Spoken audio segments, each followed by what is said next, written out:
तननं तनं दिदु तननं।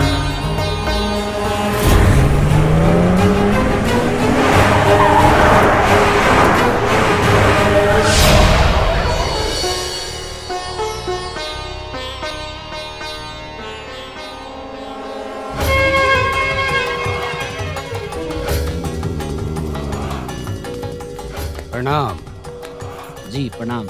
बड़े मालिक, ये है कुंती देवी, ये घर के मालकिन।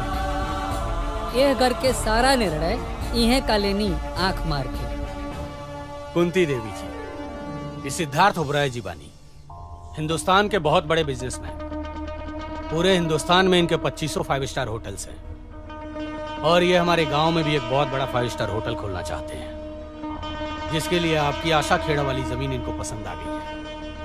और सबसे खुशी की बात यह है कि आपकी उस जमीन की दुगनी कीमत देंगे। मुझे जमीन नहीं बेचनी है। मेरा नाम सिद्धार्थ ओबराय है। मैं आपका नाम एक बार सुन चुकी हूँ। मैं इतनी याददाश्त की कमजोर नहीं हूँ। मैं जंगल का वो शेर हूँ, जिस जंगल में मैं पैर रख देता हूँ वो जंगल मेरा हो जाता है। ओबराय साहब, आप शायद मुझे नहीं जानते। मैं वो शेरनी हूँ कि कोई भी शेर अपने जंगल में पैर रखने से पहले हमारे चौखट पे आके माथा टेकता है, जैसे कि तुम आए हो। कुंती देवी जी, शेरनी कितनी भी बहादुर क्यों ना हो, रहना तो उसे शेर की शरण में ही पड़ता है। अजगर सिंह, शायद तुम भूल गए कि कुंती देवी को किसी की शरण की जरूरत नहीं होती। सोच लो, मुझे ना सुनने की आदत नहीं है। और कुंती देवी का ये फैसला है, उसके घर का यही संविधान है। तो एक बात मेरी भी याद रखो कुंती देवी, तुम्हारा ये संविधान अजगर सिंह बदल कर है।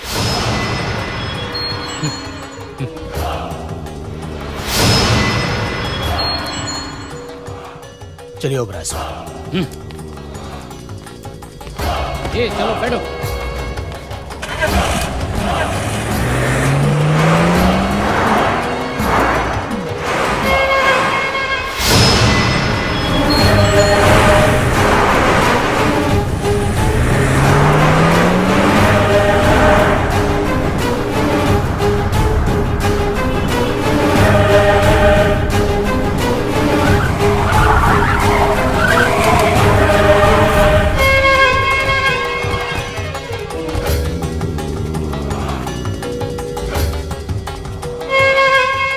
मेरी जिंदगी में ऐसा कभी नहीं हुआ। चाहे एमएलए हो, चाहे एमपी हो, चाहे प्रधानमंत्री हो, चाहे मुख्यमंत्री हो, कोई हमसे आंख में आंख नहीं मिला सकता। और आज जो है, इस जमीन के खातिर हमें पता नहीं क्या क्या देखना पड़ रहा है। रजिस्ट्री में मृत्यु साइन दो या फिर जिंदा, मगर मुझे ये जमीन चाहिए।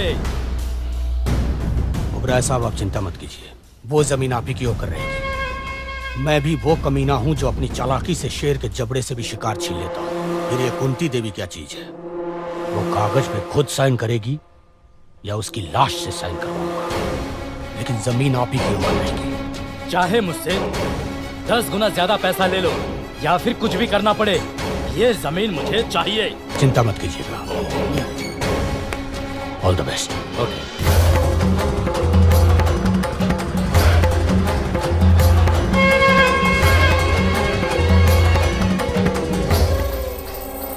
मालिक, वो बुढ़िया तो इनकार कर दिलस, लेकिन अब आगे के का प्लान बा आंख मार के।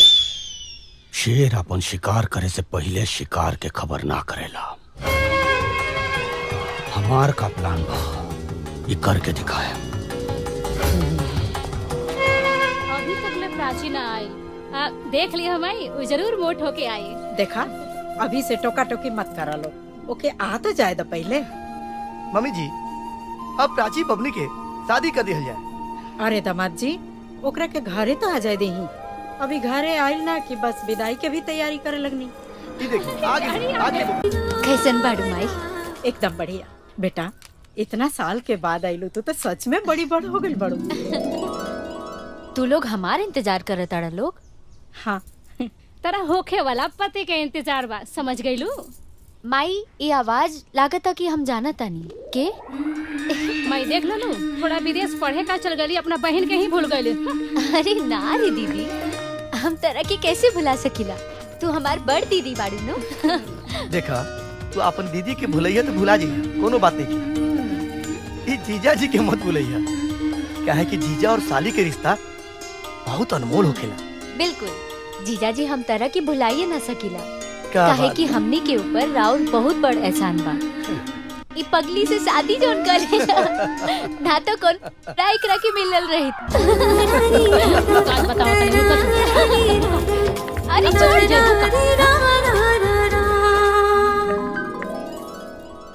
खुश रहा बेटा,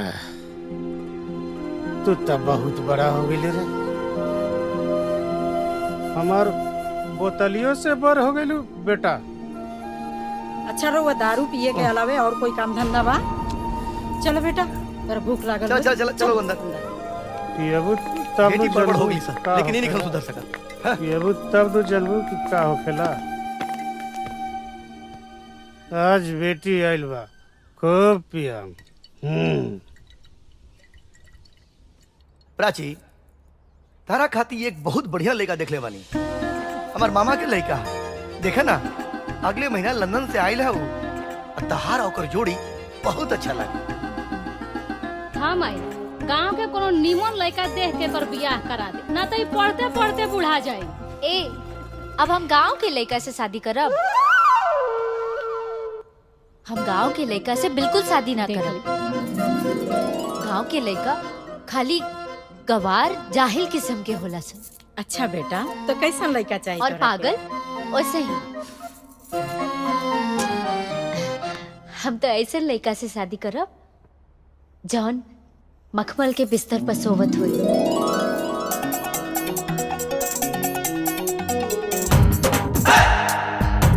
जेकर ना 4-5 ठो आदमी गोड़ दबावत हुई,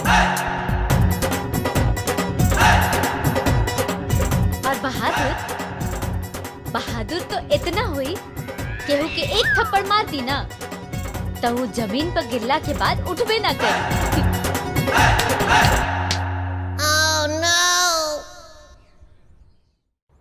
और क्वालिटी अब बस करा कि अब हमनी के बेहोश करबो। अरे ये जन्म में ऐसा लड़का कहाँ मिली रे? माई, ए जन्म में तो एकरा ना मिली, एकरा दोबारा जन्म लेवे के पड़ी। अरे दीदी, तू एकदम खत्मे बाड़ू।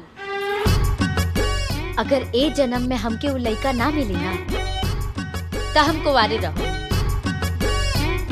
बाकी तहरा लोगन के ना बतावल गांव के लड़का से तो बिल्कुल ही शादी ना करब। भ्रम छोड़ दलो। अब तो हमरा बुझाता जॉनी कर पसंद बा, वो तो अब नहीं होके वाला। अब तो यही लगता कि सारी उम्र ये कुंवारे रही है। हे भगवान, अब वो लड़का ई कहाँ मिली? ए पार्टनर, काहे मन मार के बैठे बा मर दे? मेरा नु डटले बिया का? अरे ना पार्टनर, तू तो जानते बड़ा, जब तक दिन भर में हमके उनके मजाक ना उड़ाइले, हमरा पेट के पानी ना पचेला। आ गइलन, ले लो। जय बजरंगबली, प्रणाम राम नारायण काका। प्रणाम प्रणाम। का बात का बात है? बड़ा परेशान लगा तारा। परेशान न रह, हम अपने लड़का से परेशान हो गए। दिन भर आवारागर्दी, लुक्खागिरी, बस। कौन लड़का? शिवा। अरे हम परेशान बानी अपने लड़का से। हाँ, शिवा के खोजा तानी और तू लोग हंसत तारा। हमनी के हंसत नहीं खींचा, तब मजाक उड़ावता नहीं जाए। मजाक? हाँ, हम अपने लड़का से परेशान बानी हैं, अब तू लोग हमार मजाक उड़ाओ तारा। रुका बताओ तानी।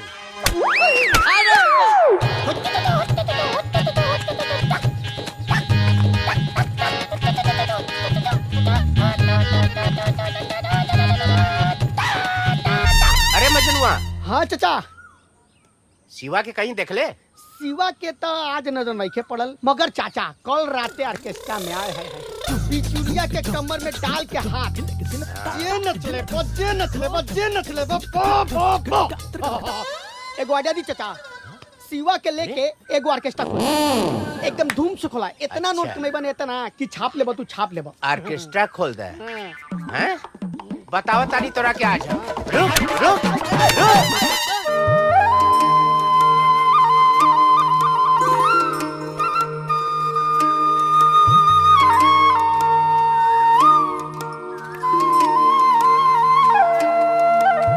अरे शिवा, अरे शिवा, अरे रोज रोज एजे सुतलेस, काहे न जाके घरे सुतलेस रे? अरे बाबा सुते था ना। अच्छा चल जा सुत। ई ना अरे पाला के पंडित जी, खुश रहा खुश रहा। तोहरे चेहरा पे साफ सब लौकता कि तू फिर परेशानी में बड़ा। अरे का बताई पंडित जी, हम तो अपने लड़का से परेशान हो गए। का भाई? कल यहाँ उस दिन का निकलल हो, अब ले घरे ना पहुँचल, ना जाने कहाँ हो। एजा तो नहीं खेल ना? तो हाथ सपूतर लइका ओइजा सुतल बड़े। ओइजा सुतल बाड़े?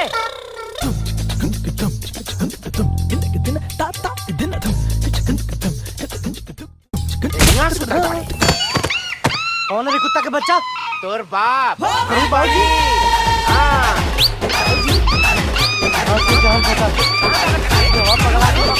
भाई बताओ तनी तोरा के। शिवा, ये शिवा, का भइल बेटा? अरे माई, ये बुढ़ाऊ हमारे पीछे हाथ धोके पड़ा रहता। तोरा की और केहू ना मिलल शादी करे खातिर, इहे मिल रहल। चुप कर, के का बुढ़ऊ बोलत बाटे? वो तोहरे बाबूजी हवे। बाबूजी, आता ना इज्जत मत दे, ओकरा लायके नहीं खनी। हाँ, हम कौनो लायक नहीं थी। रात भर दिया जन बुतौले हैं? रात भर झिंगना के खाड़ी में बिजुरिया के कमर में हाथ डाल डाल के दिया बुझाओ नाचत रहले। अरे भाग्य मनावर ससुर कि तोहार जन्म ई घरे में हो गई। कहीं कौनो और जगह में भइल होत ना तो तोरा से रात में जिया ना बुझी।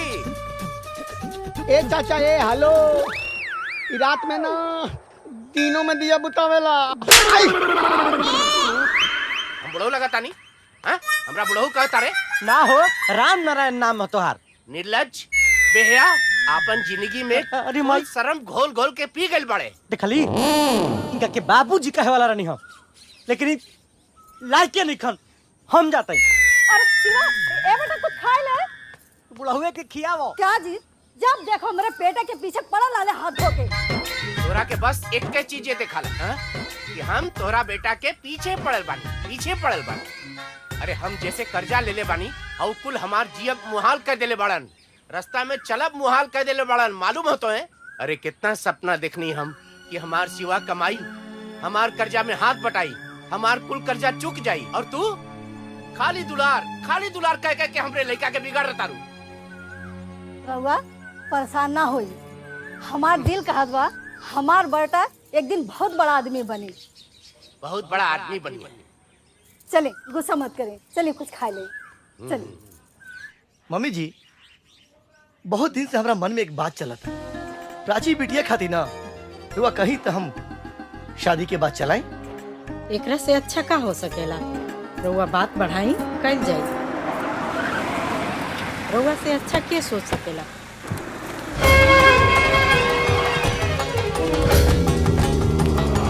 अजगर सिंह का प्रणाम स्वीकार करी। लगता कि तू इलेक्शन में खड़ा भइल बड़ा और ये हुआ वोट मांगे खातिर आइल बड़ा ना? ये औकात में रह के बात कर, हमनी के वोट मांगे नहीं जाइल। शांत बेटा, वैसे भी शांति में बहुत ताकत होला। कुंती देवी जी, हम यार और वोट मांगे नहीं आए, बल्कि हमरा तरह और जमीन चाहिए जौना पर ओबराय साहब अपन 5 स्टार होटल बनैया। और अगर हम वो जमीन ना देनी तब? कुंती देवी जी, जिद बच्चा सबके शोभा देला, रउआ जैसन उम्र दराज के ना। और वैसे भी इतना जमीन के रुआ करब का, मरला के बाद का यमराज के पास लेके जाए? नानू, तो वही से हमार बात मानी, आपन जमीन हमरा हवाले कर। ना तो अगर हम अपना जीत पर आ गए नी ना तो छीन ले।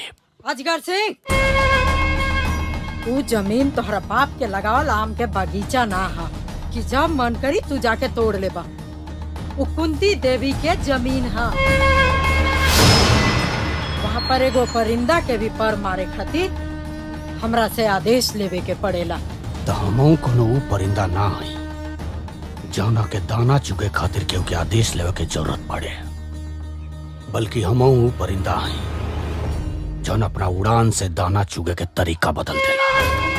याद रखिए। प्रणाम। चलो सब।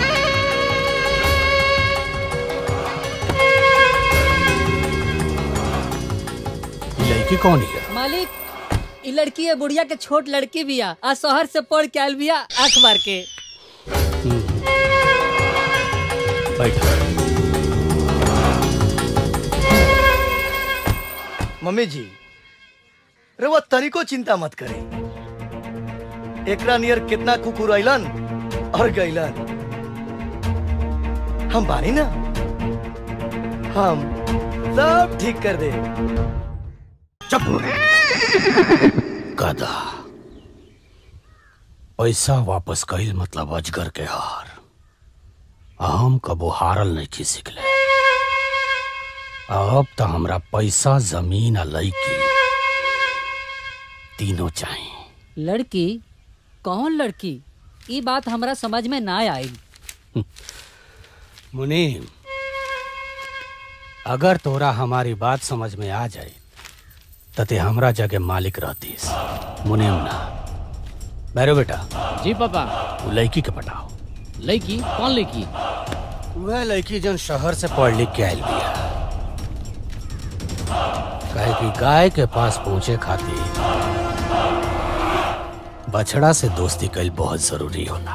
पापा, ये आइडिया बहुत बेहतर बा। तो जा काम पे लग जा। ठीक है पापा। मालिक, ई तो आइडिया ऐसन बा जौना से औरत की सेरूर भी धुआ जाई और विधवा भी ना कहाई आंख मार के। अब हम देखा तानी कुंती देवी ये अजगर के चक्रव्यूह से कैसे बच के निकल रही। तब तो बहुते मजा आई। तू बिल्कुल चिंता मत करा, हम तेरा शादी में आई बा अपना हाथी से तरह की सजाई। अच्छा, तब तो बहुते मजा आई।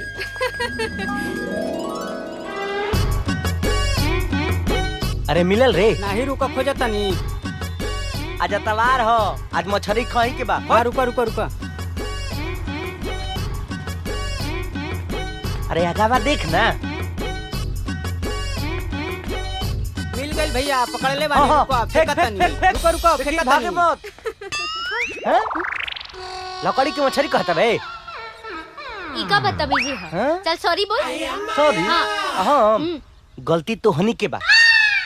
अरे देखा तो जा कि हमनी के जा मछली पकड़ता नहीं जा, तैने से क्या कर जाता रुजा? ई रोड तहर बाप के खरीदल है? ना, तोहरा बाप के है, हमारा ससुर के। चलो प्राची, ई लफंगा के मुंह मत लगा। अपन मुंह देख ले बड़ा। मुंह तो सुघरे बा। अगर तू मिल जेबू तो जिंदगियो सुघर हो जाई। भैया का सोचता बा हो? सोचा तानी अगर ई लड़की तोर भौजाई बन जेते कैसन रही। बहुत बढ़िया। आज ही मछली कैंसिल। चलो हई मछली धल जाओ। काट लो बोरी। ई रहल हमार रानी। बेटा, रानी कितनो बड़ा हो जाई तो ओकर पर राजू नु रहेला।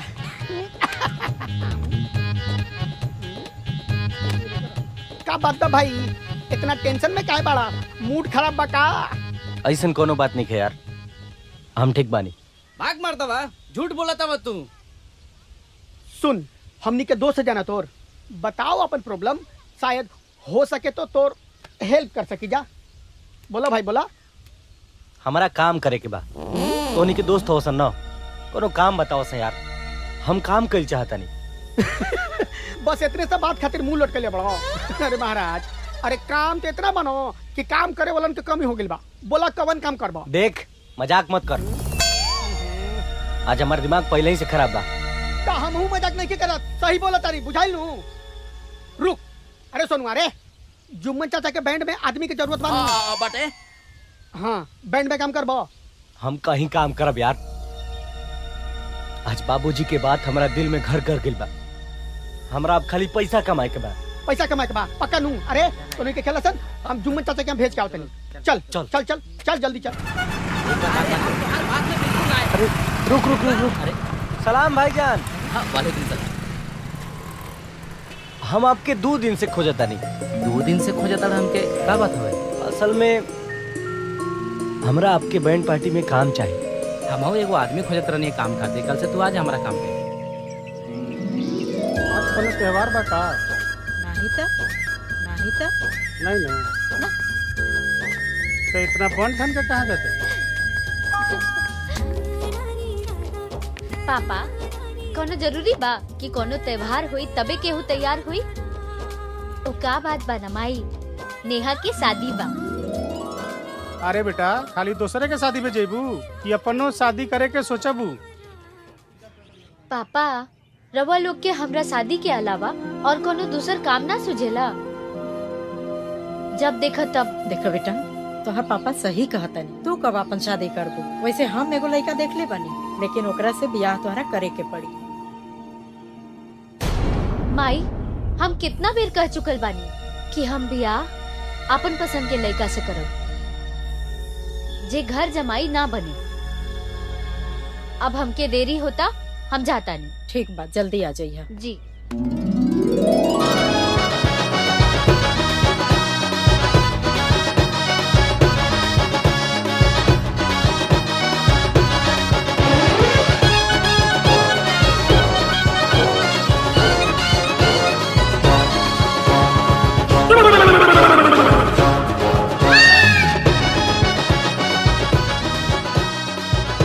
इतना ताव चला सारे। बड़ा मस्त नचलू है। हमरो संगे आवत तनी कमर हिलाल। बदतमीज कहीं के, अपन मुंह देख ले बाड़ा।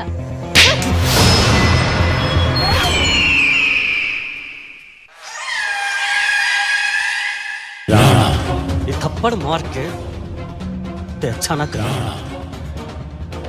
ये थप्पड़ का बदला अभी राणा कैसे ले?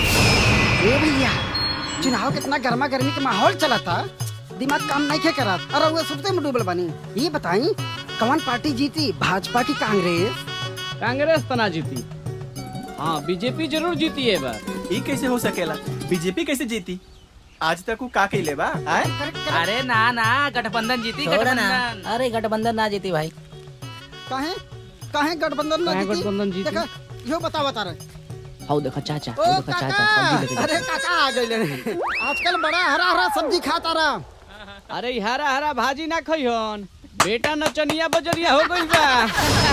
औरी तो औरी बैंड बजा में झुनझुना बजावता। ओ काका, मुरई खइया चाट के, बाकी छोड़िया तनी ठाट के।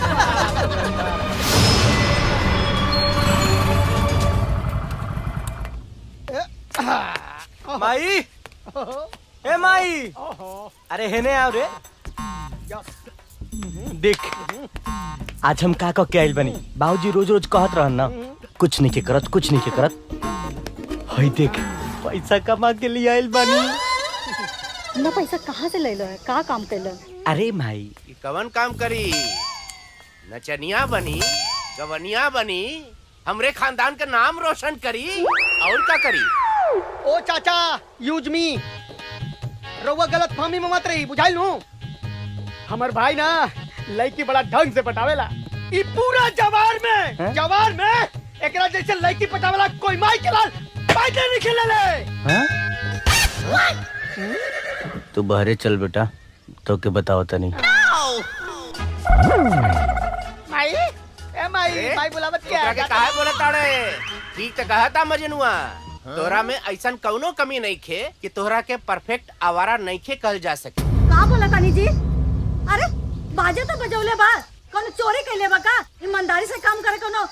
हाँ, बहुत ईमानदारी के काम कैले बा। बाजनिया हो, यही से तो पूरा गांव गिराव जाने लू हमरा के का कहता कि देखा हरा हरा सब्जी खाता रन। के कहत रहला हो कि बाजा बजावल खराब काम होला? अरे कोई खराब काम नहीं खे, तू बाजा बजा के परमवीर चक्र हासिल करबा। तू एक काम करा, कोई मेहनत मजदूरी का काम कह के पैसा लिए बा तो हमरा के बहुत खुशी होई। लेके जा अपन पैसा, हमरा के न चाहिए, जा। हमरे बेटवा के दिल दुखा दला, तोहरे कलेजे में ठंडक पहुंचल ना।